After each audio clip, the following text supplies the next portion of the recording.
Of course, last night MPs were voting on an opposition day motion on fracking. The critics of extracting our British natural shale gas say that the process may cause earthquakes. Those who support hydraulic fracturing point out these seismic events are more minor than the activity associated with typical building sites, almost impossible to feel on the ground.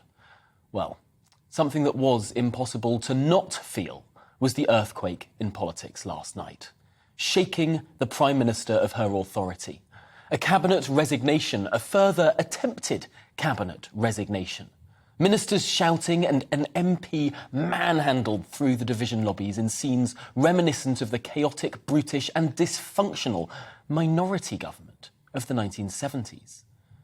It's hard to reconcile the scenes in Parliament with the fact that we are talking about a party with a historic Commons majority. A majority that is supposed to lead to stable and predictable government. And yet now it's doing nothing of the sort. Perhaps the more apt comparison is not the 1970s and their chaos, but the 1770s, where no party discipline, indeed no formal parties, existed at all, where governments survived and fell on the strength of their majorities in the House of Commons, rather than a single majority. The question facing the Conservative Party now is, this veritable rabble, can it be unified at all? The oldest and most successful political party in the history of the world is tearing itself to shreds, acting as if it doesn't want to be in government at all, and behaving as if it doesn't deserve it. What is clear is that these things cannot go on as they are.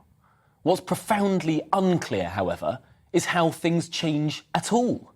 How this Conservative parliamentary party, forged in the fires of disorder and leadership chaos of that previous parliament, has seemed doomed to repeat what made it. In 2019, the Conservatives appealed to those who wanted politics to go away, to make it stop, to get Brexit done, to end the arguments that were spilling out from Parliament into our workplaces, into our homes, into our lives. The message from the Conservative campaign headquarters was clear. The way to end the chaos was to deliver a Conservative majority. And now the party looks desperate to hand the same campaign strategy to their opponents, free of charge. It's hard to think of a more perfect backdrop to suit the most boring man in politics, Sir Keir Starmer. Boris Johnson's parting shot to his sparring partner across the Commons dispatch box in July was that the Labour leader was no more than a great big plastic bollard.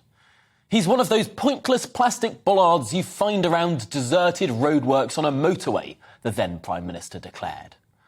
The trouble for the U-turning do-nothing Tories, though, is that at this point they seem intent upon making a pointless, boring bollard appear like the better option.